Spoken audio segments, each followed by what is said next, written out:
사회를 이루는 섭리와 섭리법을 시작하겠습니다. 무역.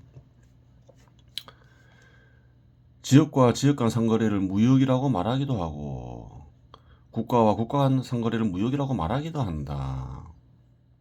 국가 내 지역 간 거래, 이것은 무역이라고 말하기도 하고, 그냥 국가와 국가 사이에서 이루어지는 어떤 거래들을, 상거래를 무역이라고 말하기도 하죠. 영토를 달리하는 국가와 국가 간 거래 역시 지역과 지역 간 거래이니 국가와 국가 간 거래를 무역이라고 말하면 지역과 지역 간의 거래를 좁게 해석하여 말한 것이 되며, 국가와 국가 간 거래만이 무역이라고 말하면 지역과 지역 간의 거래는 무엇이라고 라는 문제가 발생한다. 그렇죠. 한국어의 불완전한 결과라고 말할 수도 있겠다. 이러한 문제를 임시적으로 해결하는 차원에서 국가 안에서의 지역과 지역 간의 거래를 국내 무역으로 규정짓고 국가와 국가 간의 거래를 국제 무역으로 규정짓겠다. 무역은 그래요. 한국에서는 아주 활발하게 일어나고 있죠. 국내 무역도 그렇고 국가 무역도 그렇고, 농촌에서 공산품을 사용하고 있고, 공산품은 주로 도시에서 생산되죠. 혹은 다른 나라에서 생산되고, 다 무역이죠. 그래요. 또 도시에서는 농산물을 소비하고, 그렇죠. 교환이 계속 이루어지고 있는 거예요. 무역은 한국에서는 굉장히 활발하게 이루어지고 있어요. 무역 없이 사람들은 살 수가 없죠. 한국에서는 국내 무역과 국가 무역을 통해서 살아가고 있는 거예요.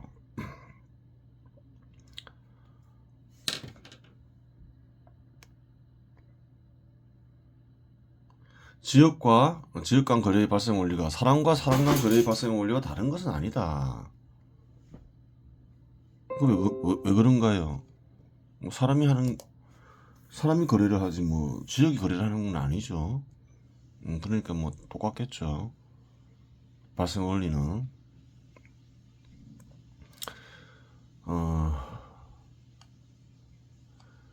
지역과 지역 간 거래 역시 사람이 하는 것이기에 그러하다. A 지역에서 쌀을 생산하는데 만 킬로그램 이상의 쌀 소비가 불가능하다고 가정하자. 그렇죠. 그런데 15,000kg의 쌀을 생산할 수 있는 능력을 갖추게 되어 15,000kg의 쌀을 생산하게 되었다고 가정하자. 그래요. 전량 소비가 불가능한데 계속 생산하게 되면 대량으로 버려야 할 쌀이 생산된다.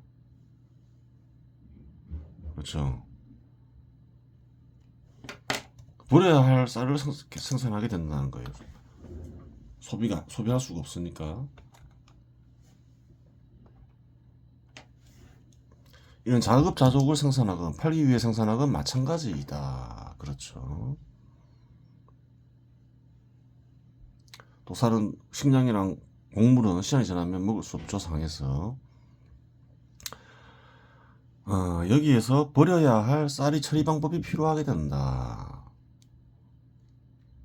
생산성이 급격히 증가해서 사회 구성들이 모두 소비할 수 없는 쌀이 생산됐어요. 계속 생산할 수밖에 없어요. 그러면 그 처리해야 되죠. 어떤 식으로든. 안 버리고 처리할 수 있는 방법을 찾아야 되죠. B 지역에서 소고기를 생산하는데 10,000kg 이상의 소고기 소비가 불가능하다고 가정하자. 그런데 15,000kg의 소고기를 생산할 수 있는 능력을 갖추게 되어 15,000kg의 소고기를 생산하게 되었다고 가정하자. 전량 소비가 불가능한데 계속 생산하게 되면 대량으로 버려야 할 소고기가 생산된다. 그렇죠.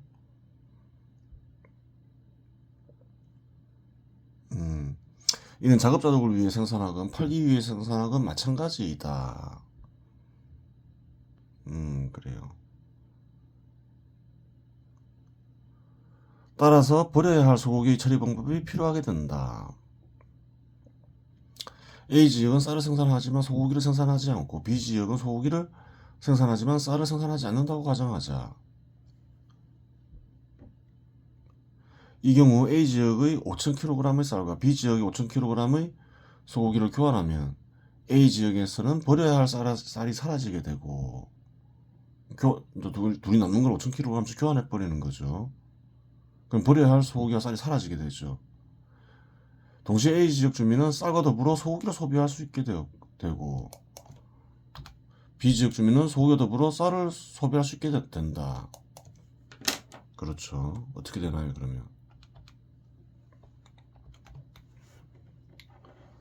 이전과는 비교할 수 없는 풍요를 누리게 된다는 거예요.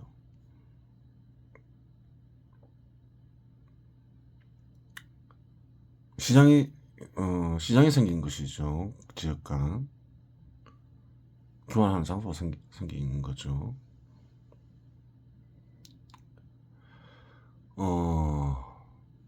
시장에 굉장히 부정적인 사람들이 많죠. 시장을 파괴하고자 하고 한국에서도 그런 일들이 많죠.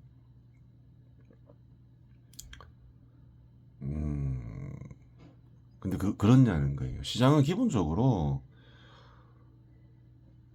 누구에 의해서 도입되는 건가요? 사람들에 의해서 도입되죠. 사회 구성원들에 의해서. 왜 도입하나요?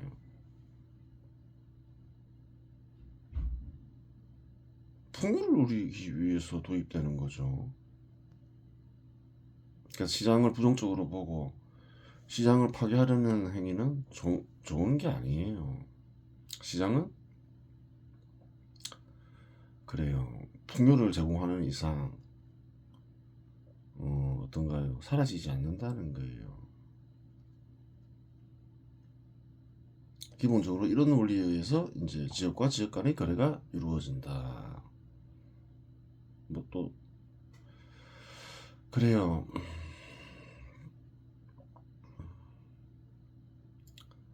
A 지역과 B 지역 주민 모두 이전보다 더 풍요로운 삶을 살게 되었고 버려야 할 생산물을 모두 처리할 수 있게 되어 이전과 동일하게 생산해도 문제가 없게 되었다. 그렇죠. 10,000kg의 쌀밖에 소비를 못해요. 이 지역에서. 근데 15,000kg을 계속 생산할 수 있게 되었어요. 계속 생산하게 되면 무효 없이 버려야 되잖아요. 쓸데없는 일을 하고 있는 거잖아요. 비지족도 마찬가지고. 근데 교환을 해버리니까 버려야 할 쌀이 사라져 버리잖아요. 버려야 할 소고기도 사라지고. 그러면서 어떻게 되나요? 풍요를 누리게 된다는 거예요.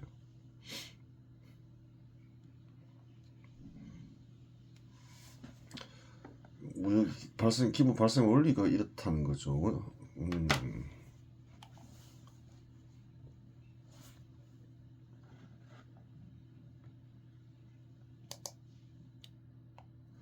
초과된 생산물의 처리 방법에 무역만 있는 것은 아니다. 이런 식으로밖에 무역을 통해서만 해결할 수 있느냐?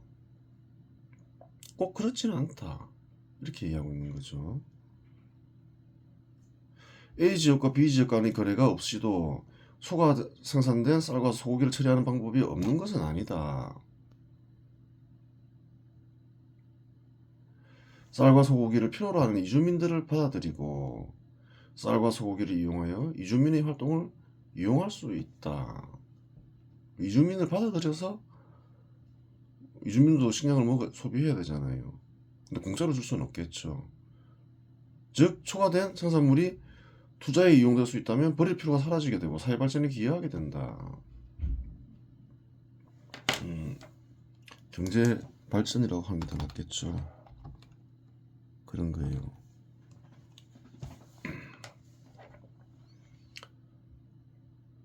보다 많은 인원들이 이 경우에는 보다 많은 인원들을 유입시켜서 해결할 수 있다. 이렇게 되는 거예요.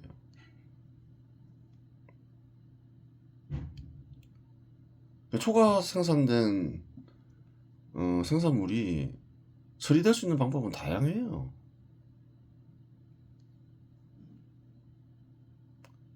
또 초과되는 생산물이 있어야지 이 경우를 보면 어떤가요? 풍요를 누릴 수 있게 되는 거예요. 교환을 통해서. 생산성이 급격히 증가해서 초과 생산물이 넘쳐나서 대량 실업이 발생해서 그 시장 지배 시대 제도의 발전이 너무 빠르니까 대량 실업이 발생하고 폭동이 일어나서 시장 지배 시대 제도가 마감한다. 다 어리석은 생각인 거예요. 처리될 수 있는 방법이 많다는 거예요. 처리되어 왔고 그러면서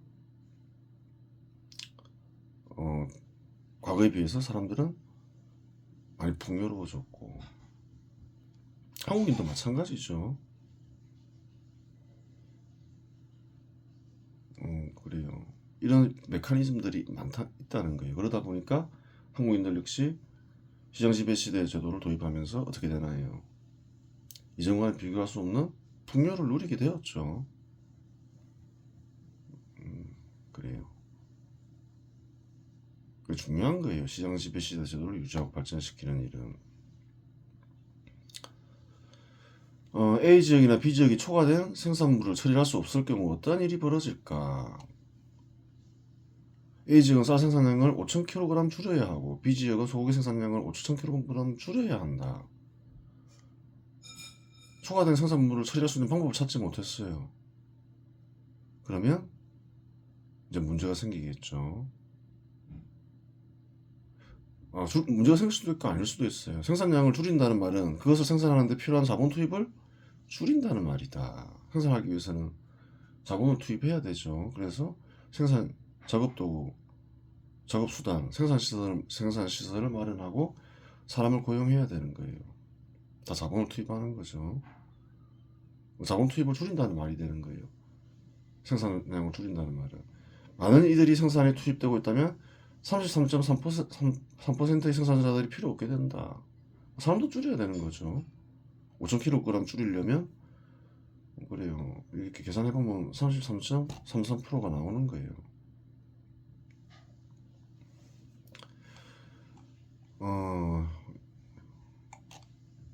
시장 지배 시대 제도가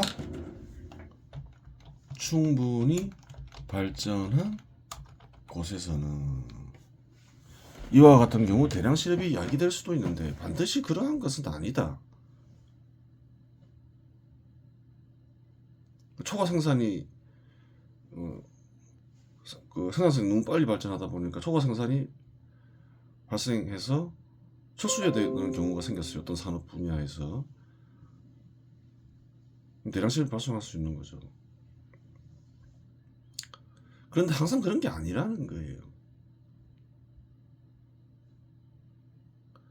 그와 같은 상황이 벌어지더라도 다른 투자처가 있어. 철수된 자본이 다른 투자처에 투입되고 자본 이제 계속 버려야 될 생산물을 계속 생산할 수 없으니까 자본 투입을 줄이겠죠. 근데 그 철수를 하는데 철수된 자본을 다른 투자처가 있으면 다른 곳에 투자할 수 있잖아요. 그와 같은 상황이 벌어지더라도 다른 투자처가 있어 철수된 자본이 다른 투자처에 투입되고 필요 없게 된 생산자들이 투입된 자본에 참여하게 되면 직업수가 이제 일정하거나 더 늘어날 수도 있다는 거예요. 대량 실업은 발생하지 않는다. 다른 투자처가 있을 경우에. 그렇죠. 여기서 무엇을 알 수 있나요? 생산성은 그래요. 풍요를 가져다 주죠. 기업이건 산업이건 간에 생산성에 따라서 그 참여하는 생산자들이 소득이 결정이 되는 거예요. 생산성 발전도 중요하고 생산성을 증가시켜서 초과된 생산물이 있다면 또 이제 지역 간 거래도 중요하죠. 지역 간 거래를 통해서 또 풍요를 누리고 한국에서 많이 생산되는 게 뭔가요? 뭐 자동차도 생산되고 한국에서는 반도체도 생산되고 그래요. 배도 생산되고 이것저것 생산되는데 스마트폰도 생산되고 한국인들이 소비할 것만 생산하는 게 아니잖아요. 초과 생산이 되잖아요. 초과된 생산물 어떻게 하나요? 외국에 팔아버리죠. 또 팔아서 달러를 받고 또 필요한 것을 수입을 하죠. 그 달러를 가지고 또 필요한 것을 또 상인이 은행에 있는 달러를 가지고서 뭐 밀도 수입하고 석유도 수입하고 이것저것 수입하죠. 한국 사람들이 필요로 하는 것을. 그래요. 그렇게 되는 거예요. 초과 생산물들은 다양한 방식으로 처리가 된다는 거예요. 다른 지역에서 소비할 수 있는 것을 초과 생산해야지. 다른 지역에서 소비할 수 없는 것을 초과 생산해서는 하면 또 곤란한 거죠. 한국에서 쌀이 초과 생산된다 해서 맨날 그 이상한 그 가격을 보장해야 된다고 막 그러잖아요. 뭐 식량 안보 차원에서 어느 정도 한다지만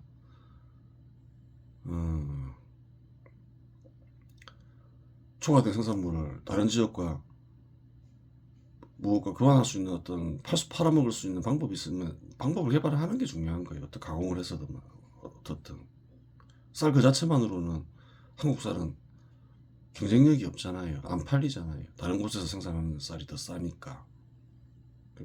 경쟁력이 중요한 거예요. 상품에서. 한국에서 생산된 쌀은 뭐 별 경쟁력이 없으니까 뭐 다른 방법을 써야 되겠죠. 뭐 가공식품을 잘 개발한다거나 그래서 수출을 해야 되겠죠. 그렇게 되는 거예요.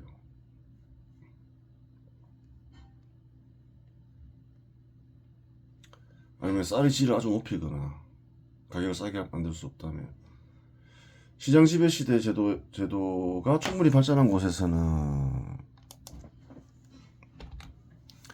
이와 같은 경우 대량 시접이 야기될 수도 있는데 반드시 그러한 것은 아니다. 그렇게 얘기했죠.